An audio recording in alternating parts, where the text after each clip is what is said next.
Music is comfort, auditory soul food, and there's nothing like experiencing it through vinyl. Hearing the fuzz and pop of a record come through the speaker as the needle hits. Watching that black wax spin and spin and spin until one side is done. I'm Elijah Watson, and this is Needle to the Groove.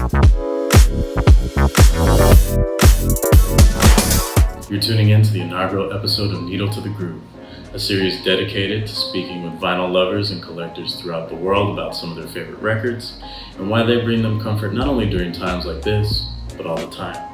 I'm your host, Elijah Watson, and we're kicking things off with one of hip-hop's greatest MCs, a man who has one of the most commanding, distinct, and powerful voices in the genre, blending political awareness and his love for rapping in a way that still resonates to this day.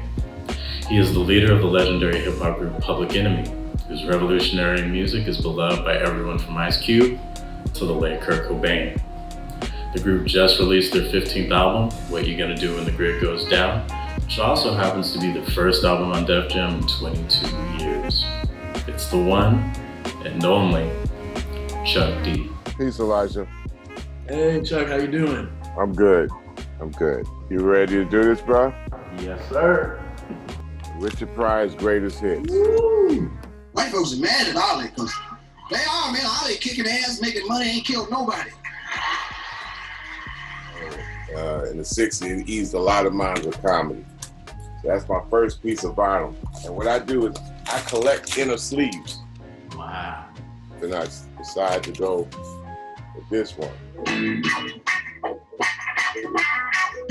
You know, I remember at 7 years old when I Want to Testify came out. From that, it sounded like it was like damn near like something from the Temptations. And 3 or 4 years later on, when it just went into some psychedelic rock. George Clinton, we introduced the What You Gonna Do When the Grid Goes Down album with his funkosophy, his visionary leadership, futurist.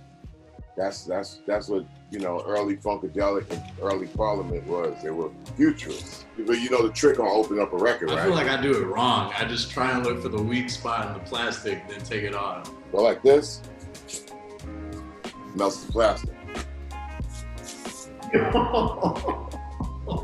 This is the Baby Huey record. All I'm doing is playing it. I ain't singing.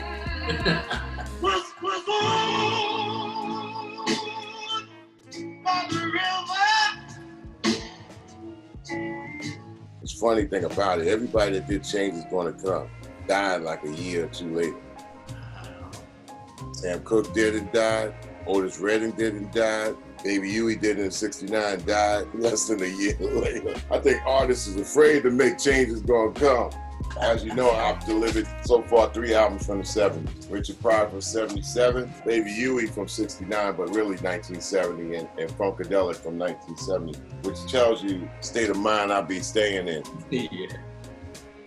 On this album, Ooh, yeah. Isley Brothers in 1975. So let's Fight the Power. The first Fight the Power that influenced me as a 15-year-old, man. Wow.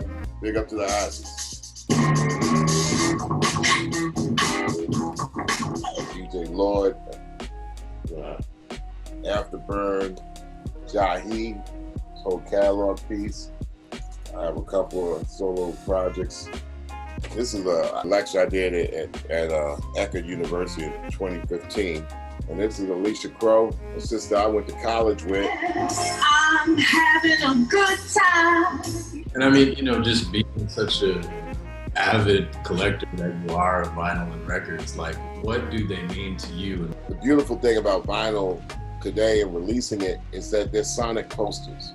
I keep a collection of cover art because I'm from the art field, and you know, I mean, all these books, you've probably seen them. The beautiful thing about the art aesthetics is that if you choose to listen, that's the purpose. I choose to look at them and mimic them. And that's my purpose. Yo, this is Chuck D, and you just checked out Needle to the Groove right here. So check it out. Okayplayer.